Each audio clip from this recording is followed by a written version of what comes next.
What is poverty and how do we measure it? To begin with, poverty is defined in the dictionary as the state of being extremely poor. What does this even mean to us? How can we visualize, conceptualize, or even measure this? We therefore define poverty as not having access to necessary resources and opportunities essential to living a dignified life. First of all, money is an economic measure and as such has become one of the main ways we measure poverty. Money isn't all that matters, though. Food, clothing, shelter, and utilities are all undeniable factors that play into poverty. However, money or lack of money remains what most people immediately think of when it comes to poverty. But do people really need money or what money gives them? Money allows for food, clothing, shelter, and utilities. But what does food, clothing, shelter, and utilities get you? Here lie the hidden factors of poverty, capabilities, and functionings. Amartya Sen describes poverty as primarily deprivation of capability. By this, Sen means that the condition of poverty is not having the capability to do what we want to a reasonable extent. Something to remember is that in the context of the capabilities approach, income isn't the true goal, but instead functions as a means to an end. This is because income provides the means to unlock the capabilities and functionings that lead to a happy, content, and dignified life. So what is the capabilities approach? The capabilities approach to poverty is characterized by, as the name implies, capabilities and functionings. To understand this method, we'll go over exactly what capabilities and functionings are. Capability is the ability to do something regardless whether it is carried out or not. A functioning is the something that is actually carried out. Capability can be compared to when you know how to swim, and then the functioning would be actually swimming. Martha Nussbaum later expands on the capabilities approach by introducing her list of what she calls the 10 central capabilities. This is filled with what Nussbaum believes to be essential to a life worthy of human dignity, with items like life, bodily health, and practical reason, which she expands more upon. When trying to apply these capabilities to real-world governments, it is important to remember that capabilities cannot be forced on people. By forcing capability onto people, the effort to help becomes counterproductive by threatening the dignity of those the capability is being forced on. Another aspect of the capabilities approach are conversion factors. These are the ability to turn a resource into a function or capability. These include things like laws and education. Something else that's essential to the capabilities approach is keeping in mind the difference between internal capabilities versus the external context of choice. Just because something is possible legally does not make it a capability.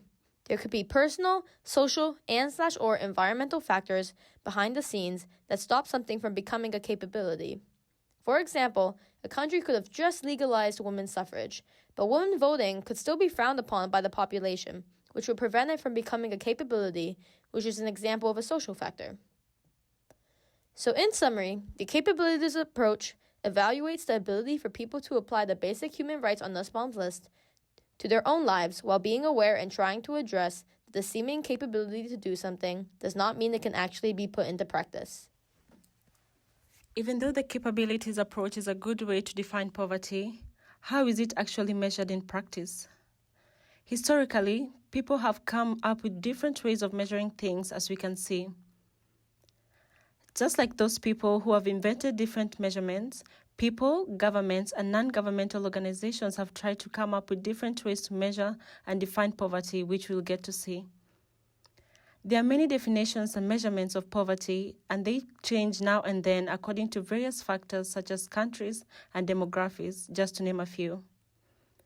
Speaking of them, some measurement methods such as the EPM and the MPI are better suited for measuring poverty in countries with extreme poverty. According to Max Rosser, even after 2 centuries of progress, extreme poverty is still the reality of every 10th person in the world. This was highlighted by the International Poverty Line, which is defined by the UN as living on less than $3 a day. The EPM, however, is not reliable for measuring global poverty using a specific threshold line. Initially, extreme poverty was measured by using a single line, as we can see in the diagram. However, they realized that if they only relied on the poverty line of high-income countries, then a lot of people will not be accounted for, and if it will leave a lot of people living in poverty. Hence, in order to fix that, they decided to come up with different lines that can be used to measure poverty in different countries, as we can see on the table. And according to those specific measurements and lines of extreme poverty, it has now moved from 84% of people living in extreme poverty to only 8%. Since the EPM is suitable for low-income countries, it can be difficult to distinguish who is actually living in poverty in developed countries. However, on the other side, poverty is not something that can just be measured using a line because there are many other factors that contribute to poverty. And also, there's always going to be someone who is going to fall exactly above the poverty line, hence might not get the support needed. Another way to measure poverty, particularly suited for more extreme poverty, is the Multidimensional Poverty Index, also known as the MPI. The MPI is a capability measure that looks beyond income and shares similarities with Nussbaum's list of central capabilities, with poverty dimensions like child mortality reflecting the life capability, as shown on the chart. The MPI looks into the details of a household using 10 indicators of poverty, with some indicators like child mortality and years of schooling being weighed more than indicators like electricity and housing. A person is considered to be in poverty if the sum of their indicators, the deprivation score, is 1/3 or higher. However, when it comes to more affluent countries, measurements like the OPM and the Richter's approach can be useful in determining who exactly is living in poverty, or at least according to their definitions.